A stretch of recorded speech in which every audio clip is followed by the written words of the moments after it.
Vai ser difícil aqui retomar o prumo, mas, enfim, ficamos muito emocionados, Marina. Obrigada. A Didi vai participar aqui do nosso debate, aqui como agora ela vai falar aqui não como mestre de cerimônias, mas vai entrar na nossa história. E eu recebi já algumas perguntas, eu estou aqui com o olho no celular, não estou caçando Pokémon, eu estou aqui rezando para a Babá não mandar mensagens, mas eu estou recebendo aqui as mensagens de vocês, e eu queria começar com uma pergunta que me sensibilizou muito, e acho que se a gente... Essa eu vou fazer para todo mundo, só para começar, mas depois eu vou direcionar. E acho que a gente podia começar da Didi para a Maria Homem, que é... A questão é a seguinte: se eu, como mulher, não sei o que é essencial na minha vida, isso é normal? E aí o que eu queria dirigir para vocês é... Embora a gente tenha visto aqui as palestras, e vocês cheias de saberes e tirando conclusões a respeito de suas próprias trajetórias, vocês têm muito claro o que é essencial, ou isso se transforma, ou como enfrentam os momentos de dúvidas? Tem microfone aí? Para começar por mim, né? Resposta, acho que complicada de dar, porque realmente, primeiro isso, né? Acho que o conceito do essencial é muito subjetivo e também diz respeito a épocas específicas de vida de cada um. Não tem uma verdade absoluta, né? Tanto é que a gente vê aqui, por exemplo, no caso da Marina, uma trajetória de transformação. Em um momento, né, uma situação parecia concreta ali para a Marina e essencial à sua maneira, e ela fez essa reviravolta e tudo fez mais sentido. Então, eu me solidarizo com essa mulher que não sabe exatamente sempre o que é essencial. Eu acho que a gente tem que procurar algumas premissas com as quais a gente se identifica, ou objetivos que a gente pretende seguir e que façam sentido para nós mesmas, e sempre estar abertas também a novas reflexões, novos ideais e novos pensamentos acerca dessas escolhas que a gente faz. E hoje, o que é essencial para você, Didi? Eu, Tatiana, comentei aqui por alto, mas realmente acho que o que é muito essencial na minha vida é o bem-estar e o desenvolvimento e o crescimento das minhas filhas. Tenho 3 meninas, né? A Laura, de 13, a Luísa, de 11 e a Júlia, de 8 anos. 3 meninas também. E eu também, enfim, prezo muito pela minha carreira, gosto de me comunicar, gosto de fazer o que eu faço. Eu apresento o Lugar em Comum no Multishow há 11 anos. Acho que é um feito bacana de se destacar, porque não são tantos programas na televisão que estão no ar assim há tanto tempo, com a mesma apresentadora. E, nesse caso específico do Lugar em Comum, eu também faço outras coisas no Multishow. Eu participo da transmissão de festivais ao vivo, como Rock in Rio, Lollapalooza. Mas, no caso específico do Lugar em Comum, eu sinto um feedback muito interessante, que as pessoas dizem para mim: a gente viaja junto com você. E isso é um prazer imenso, porque eu acho que eu, de uma certa maneira, consigo compartilhar curiosidades e informações inusitadas, que é o que eu busco, né, em diferentes cidades do mundo, e trazer isso para pessoas que ou já foram para aquele lugar, mas não tinham tido esse ponto de vista, ou nunca foram, ou pretendem algum dia ir. Então, poder realizar esse trabalho também é uma coisa essencial para a minha felicidade. E, por fim, só para terminar, eu falei das minhas filhas, né, de me preocupar com o bem-estar e crescimento e realização delas, mas eu acho que também é essencial para mim que eu cuide do meu bem-estar, da minha saúde psíquica, física. Faço terapia 2 vezes por semana, psicanálise profunda. E, enfim, então, acho que é isso, essa busca pelo aprimoramento pessoal, tanto como saúde física, como mental.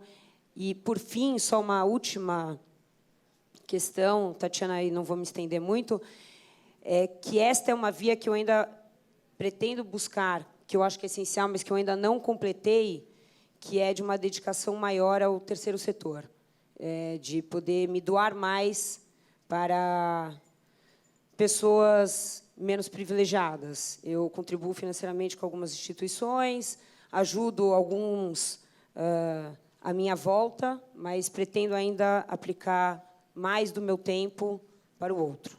É isso. Muito bom. Você já tem aí uma guia para o seu lugar em comum Antártica, não é isso, Marina? Já podem fazer uma parceria aí. Eu acho que as pessoas que ainda não encontraram o que é essencial é porque elas têm que se ouvir um pouquinho mais.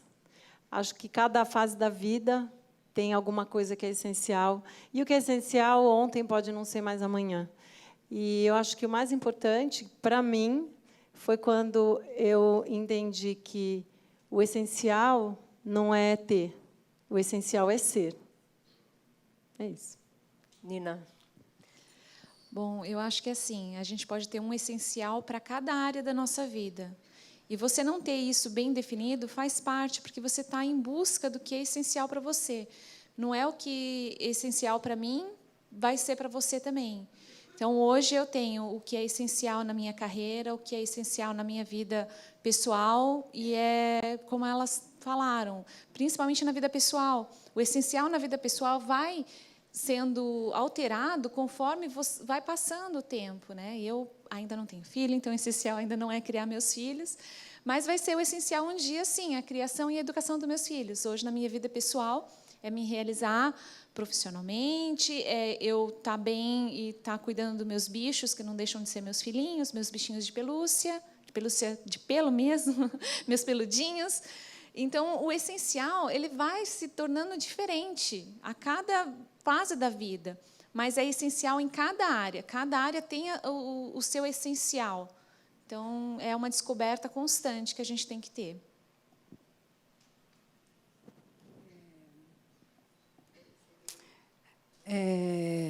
Isso acho que é uma das perguntas mais difíceis da vida, né? Na verdade, e é o que leva a gente para uma análise.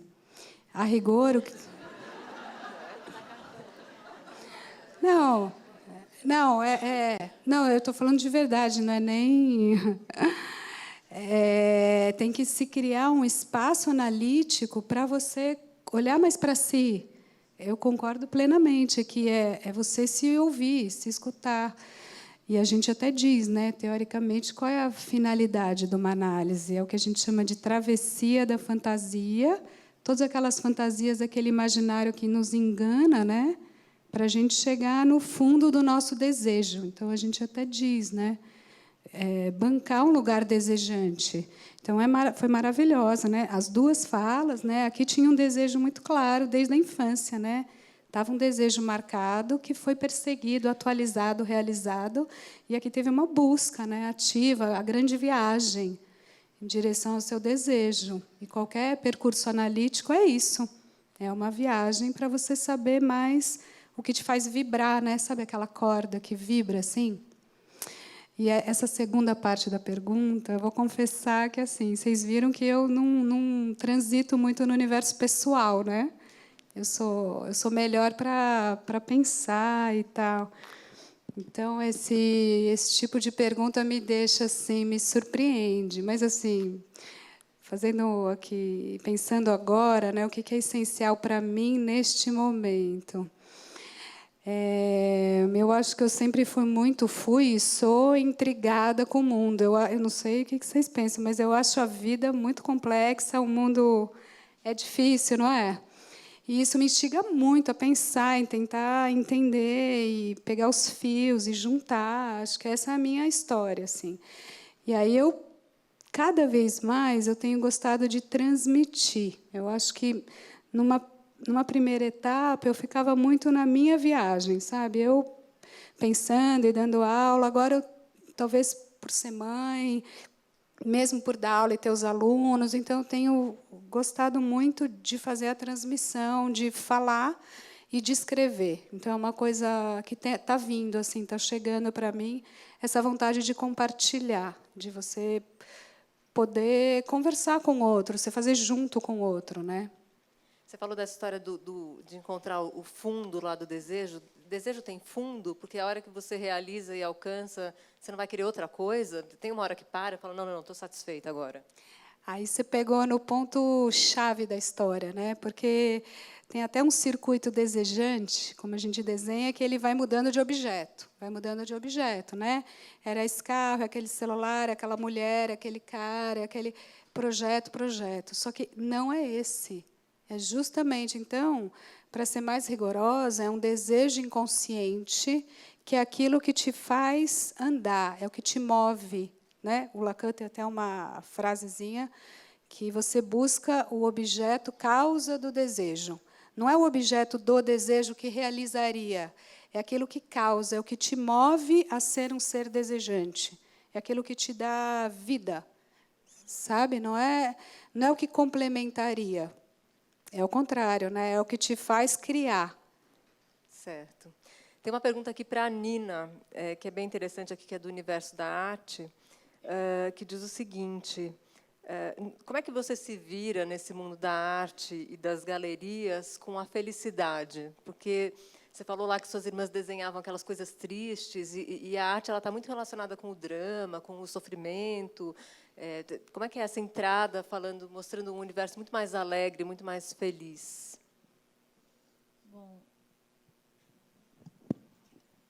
Bom, quando eu comecei mesmo na arte, tinha muita gente que criticava meu trabalho. Justamente porque ele era muito alegre, muito feminino. O pessoal falava assim, olha, desculpa, o que você faz... Na verdade, ainda, principalmente por ser um trabalho feminino, tem um pouco de preconceito. Mas, de estar feliz, tem gente que fala assim, para mim...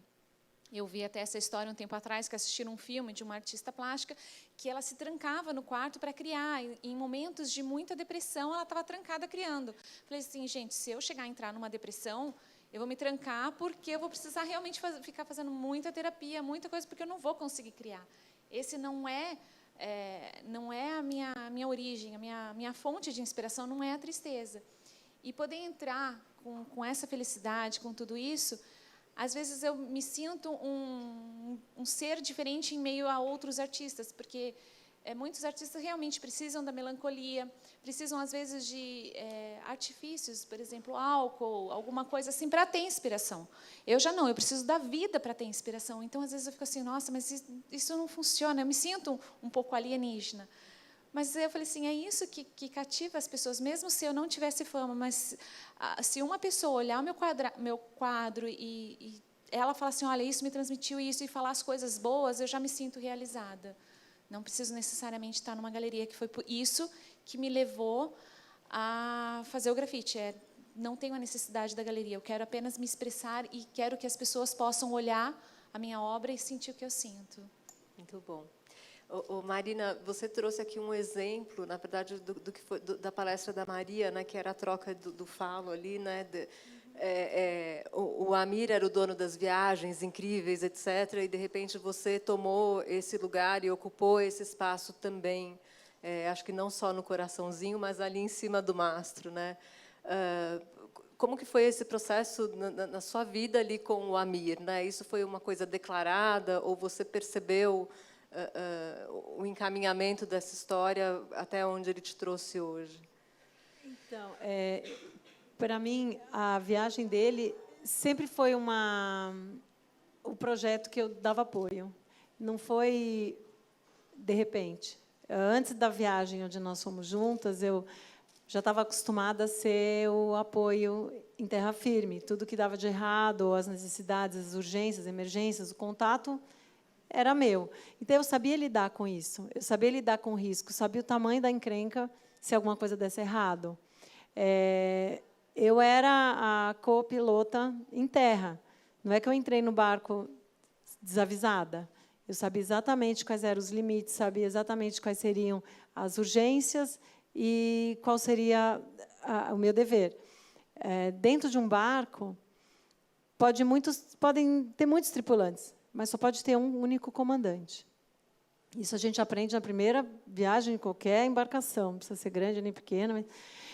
Sabendo que tinha um comandante, eu tinha que assumir o segundo posto. Então, participei de turnos, participei das refeições, da limpeza a bordo, e coloquei as meninas como uma tarefa também, para elas aprenderem. Então, olha, agora cada uma fica no turno. Lógico que tinha uma supervisão, mas era legal que elas entendessem o que era estar no barco, não simplesmente fisicamente, fazer parte de um processo. E esse é um processo que eu já estava desenvolvendo fazia tempo. A partir do momento que para fazer essas viagens, eu tive que sacrificar o meu trabalho, eu tive que fazer uma escolha. Dá muito medo fazer escolha, principalmente quando a gente é bem-sucedida na nossa decisão. Fazer as escolhas, para mim, foram muito difíceis, porque eu tinha uma empresa, eu tinha 10 funcionários e a gente tinha uma agenda bem cheia. Então, para eu fazer a escolha de vou fazer uma viagem de barco, vou ficar 3 meses fora, significava declinar de muitas coisas boas para mim, coisas que eu tinha construído pessoalmente. E era uma empresa que era minha, então, e eu sei o tamanho do que foi para chegar lá. 30 anos fazendo isso, você já tem todo um esquema. E, no momento em que eu subi naquele mastro, que não era a primeira vez, mas a primeira vez que eu vi uma bronca daquele tamanho, eu peguei aquela provocação como não como assim, ele praticamente me derrubou moralmente. Mas eu pensei dentro de mim assim que eu tinha que fazer alguma coisa com aquilo. E foi aí que eu resolvi mudar de vida. E, às vezes, a gente leva bronca, e nem sempre assim as críticas são doces. Algumas críticas que a gente ouve são muito duras. Essa foi uma das mais difíceis que eu já ouvi. Mas eu acho que, mesmo as duras, a gente tem que tentar transformar. E eu transformei ela numa lição, e foi ela que me impulsionou a mudar completamente de carreira. Não é qualquer pessoa que começa do zero com 50 anos de idade. Mas eu tive coragem para começar. Eu já estava acostumada a correr alguns riscos calculados na minha vida desde menina. E eu sabia que seria mais um risco. Esse é um risco que eu não quero voltar atrás. E por isso que eu estou indo tão empenhada. E eu sei que eu estou fazendo a coisa certa. Quando eu vejo as pessoas emocionadas com uma imagem, ou que me encomendam um livro de um outro país, ou mesmo quando eu vejo as minhas filhas falarem, quando eu vejo elas no palco sendo aplaudidas, quando eu vejo um mar de crianças atrás dela pedindo autógrafo, querendo fazer selfies e tudo, eu sei que eu, de alguma maneira, eu fiz a coisa certa. E eu não teria feito se o Amir tivesse docemente me descido daquele mastro. Então, às vezes, a gente ouve uma bronca e a gente tem que tentar reverter a provocação numa ação. E foi isso que eu fiz. Legal. Como que a gente está de tempo? Alguém pode me sinalizar? Tem tempo. Eu vou fazer aqui uma outra pergunta da plateia para Maria Homem, que até se quem fez a pergunta quiser se manifestar. Por que o Freud dizia que não entendia o que as mulheres queriam? A gente é mesmo mais complicada do que os homens?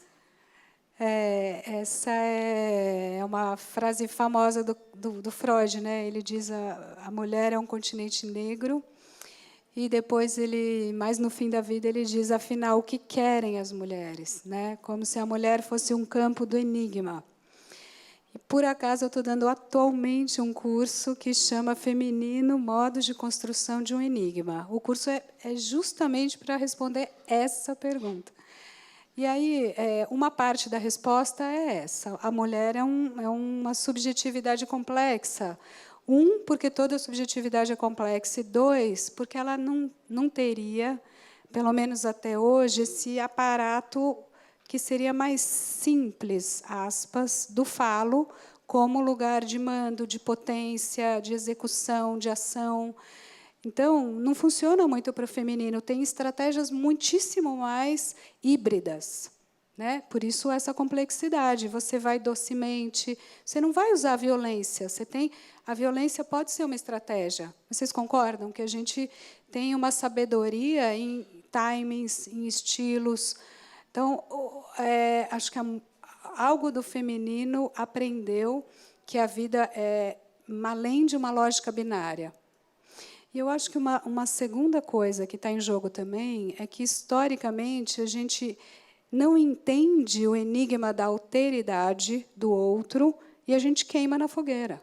Simples assim. Então, a gente, diante do desconhecido, a gente vai desmerecer, menosprezar, deslegitimar, desautorizar, que são ações que a gente vive cotidianamente, até hoje. Né? Então, para mim, aqui é um espaço altamente confortável, mas eu estou cansada de fazer mesas mais classicamente acadêmicas, e eu sou a única mulher da mesa. Aí eu chego, por exemplo, e eu sempre gosto de contar essa história, eu cheguei uma vez com vestido vermelho. Aí um colega da mesa, um bambambam, falou: nossa, que linda de vestido vermelho, vem aqui, ela vai ficar do meu lado. Ah, que incrível! Qual é o tema da discussão? Qual é o tema? O tema é a sua capacidade reflexiva. Você não é um sujeito pensante? Por que imediatamente a mulher é reduzida a um corpo? Então, são formas, estratégias muito sutis de deslegitimar. E eu acho que isso tem a ver com não saber o que fazer diante com o feminino. E olha que Freud foi um gênio, e Freud ficou 50 anos ouvindo as mulheres, e foi o que primeiro operou essa grande revolução feminista de legitimar um lugar de um discurso feminino, né? Enfim, só para não deixar de comentar, eu falei antes ali para a Marina, eu falei, olha só, o meu filho, que está aprendendo a ler e escrever agora, a gente teve que comprar um livro para ele ler, que ele está apaixonado, e que eu, inclusive, estou lendo com ele, que é justamente esse que todo mundo viu aqui.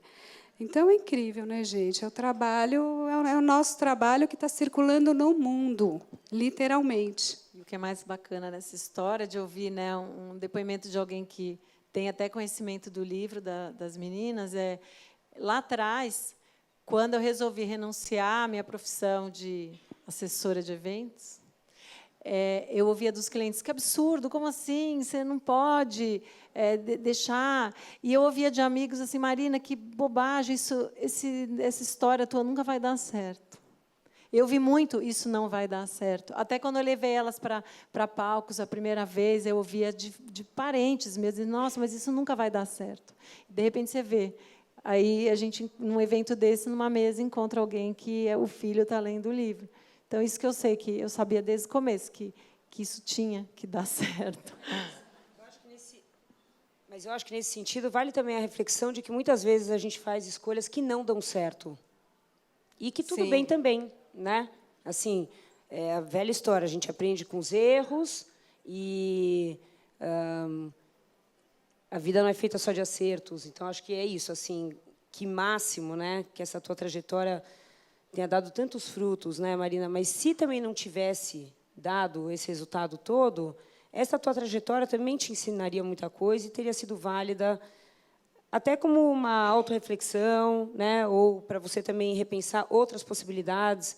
Então, acho que a gente não pode também eliminar a chance do erro. Não sei, eu acho importante contemplar que é isso, que às vezes algumas escolhas que a gente faz não dão certo mesmo. E, enfim, chateiam, frustram, né? Acho que duro é reconhecer, magoam, angustiam, mas faz parte, né? Como a gente vai saber se não deu certo se a gente não tentar? Se eu quisesse ficar ganhando dinheiro, eu continuava fazendo o que eu fazia antes. Mas eu tive que renunciar a alguma coisa e eu tinha que tentar. Eu estou orgulhosa de ter tentado. Bom. Tem uma pergunta aqui da audiência também que diz respeito ao amor romântico, né? Ao mito do amor romântico, e eu acho que ela vale para todo mundo, né? Marina, casada aí há tanto tempo, enfim. Como vocês lidam com aquela imagem lá, a primeira, da palestra da Maria, que é aquela coisa perfeita, né? Como é que isso se realiza na vida de vocês, né? Vocês acordam todo dia com um príncipe, com sapos, enfim? Não, Tatiana, eu, na verdade, vendo a tua palestra, Maria, fiquei me perguntando isso. Bom, mas então não é possível o amor sem a fantasia, é isso? Eu queria que você me explicasse um pouco assim, como concretizar um amor que seja talvez mais real, menos fantasioso. Eu fiquei meio assim curiosa. Gente, esse é o difícil, porque não é possível o amor sem fantasia. Lembra da minha imagem do iceberg, do meu X, do inconsciente? Somos forjados no caldo das fantasias inconscientes. É o que te faz vibrar, é o que te faz olhar para aquele cara e não para aquele. É o que te faz desejar aquele vestido ou ter um certo estilo, uma coisa que eu não controlo a minha mão enquanto eu falo. Ela é inconscientemente marcada por milhões de mulheres, sobretudo, suponho, minha mãe, certo? Enfim, eu sou algo que eu não sei o que eu sou exatamente. Mas fica só num paradigma da fantasia e do amor mágico, isso que eu chamo de mito do amor romântico. Enquanto a gente não transcender isso, se a gente não puder ter a consciência de que não vai acontecer de uma maneira assim, ó, pirlim, pim, pim, a gente só vai bater cabeça, a gente só vai dar errado, porque aí você vai ter um príncipe, aí, pá, que lindo, que tudo, é demais, e nós dois, tampa e panela, jura, você também, eu também, ai, tá. Não é? A gente se enreda nas fantasias identitárias e de identificações profundas de outras vidas, e aí, Que, de repente, se transformam de repente, em lados opostos. máximo, 18 meses. Estou brincando, assim, 3 meses, 5 meses, vá. O sapo vem à tona, não é isso? E aí a gente sofre, aí a gente fala, pronto, a minha vida não deu errado. Não, esse objeto era o erro, o problema é o cara. Volta, reinstaura o mesmo ciclo com outro objeto, com outro príncipe. Príncipe que pode ser princesa, príncipe, certo? Vocês viram que gênero não pega mais, idade não pega mais. Mais ou menos, mas, grosso modo, somos bem livres nessa grande gama de objetos. Objeto do ponto de vista psíquico, está claro? Objeto de libido, investimento de um lugar ali. Então, na prática, a gente tem que ficar oscilando entre sapo e príncipe, que é o mesmo. Ou, para ser mais precisa, entre algo que você admira e que te dá essa liga desejante profunda, que está nesse ser, nessa pessoa, e algo que você suporta das não muito partes interessantes que todos temos, né, gente? Então, você tem também uma compaixão do limite do outro. Né? Assim, por exemplo, eu vou dar um exemplo com o filho, que é mais fácil. Né? Mas meu filho está com 7 anos, ele sempre foi lindo, e era lindo mesmo. E aí ele está trocando os dentes. Então, eu vejo... Ele não está mais tão lindo, né, gente? Mas, ao mesmo tempo, eu olho para ele e falo, gente, ele é lindo, né? Você entende? É aquela sensação... Como é a relação com a cria, talvez a gente consiga ter mais essa entrega. Mas é esse tipo de amor em que você se internece com a bobagem do outro, sabe? Sempre... Eu vou dar um exemplo cotidiano, sempre está atrasado, sempre perde tudo, sempre se confunde com tudo. Você não vai ficar... Depois de um tempo, você não fica criticando o tempo inteiro. Você fala, vai. Você tem 5 minutos de atrapalhação, mas é só 5, hein? Porque vão perder o voo. Está claro isso? Então, a gente vai sabendo colocar o limite que é do outro, que está fora da fantasia príncipe, na vida cotidiana. Né? Então, é a batalha. Ao meu ver, primeiro a gente se encanta com a fantasia. A gente entra num processo iludida mesmo, com uma fantasia que só a gente sonhou e que a realidade não era assim. Mas eu acho que com o passar do tempo... Aí você está falando do seu casamento ou da sua carreira? Não, estou falando do amor mesmo. Do amor. Como era a dica, era o amor, então eu estou falando. A gente tem essa história de amor e se encanta e se ilude e se apaixona e a gente se casa. Depois que a gente entende que existe também um sapo, que não é só o príncipe o tempo inteiro, o que faz com que o meu casamento tenha agora já 24 anos é o respeito. A partir do momento que não houver respeito entre nós, nosso casamento vai acabar. A partir do momento que eu falei, não vou mais fazer eventos, vou fechar minha empresa, vou mudar de vida, vou me dedicar a outra história, ele respeitou a minha decisão. Então, foi isso que fez com que nós estivéssemos juntos até hoje. Então, acho que, como uma lição de alguém que está começando a vida e que ainda está se apaixonando e que ainda vai se casar, o que tem que manter vivo é o respeito, que, com respeito, a gente se entende. Mudando aqui um pouquinho de área, Nina, uma pergunta aqui sobre arte, de novo. Já se nasce de olho no detalhe e criativa, ou isso é uma coisa que você foi desenvolvendo com o tempo? E eu queria somar uma outra pergunta. Né? Você contou na sua palestra da sua passagem ali dos 12 anos, que você se deu conta que as suas bonecas eram, no fundo, você. Hoje, você redesenharia as suas bonecas de outra maneira? Bom, primeira parte, né, dos detalhes, eu acho que tem gente que vai aprimorando o olhar e começa a notar mais detalhes e vai colocando isso na vida. No meu caso, eu percebi que já nasceu comigo, né? Porque tanto que eu percebi, na verdade, que já nasceu comigo esses montes de detalhes foi quando eu fui lançar o primeiro livro, que eu quis contar a minha trajetória no primeiro livro, né? Como que eu comecei, como que eu fui para a galeria, tudo mais, e fui buscar desenhos antigos e daí eu vi que os meus desenhos lá no caderno da minha irmã já tinha esse monte de detalhe.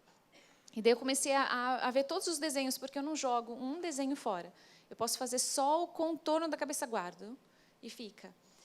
Então, eu acho que, assim, no meu caso, ele já nasceu comigo. Eu posso garantir isso devido a todos os desenhos que eu tenho e venho acompanhando. Eles evoluíram, eles vão se aprimorando. Assim como as minhas personagens femininas antes, se você pega desenhos mais antigos, elas eram mais infantis, com um corpinho mais de criança, e hoje elas têm já um corpo mais de mulher, já uma postura mais de mulher. Então, eu vejo que elas foram crescendo junto comigo.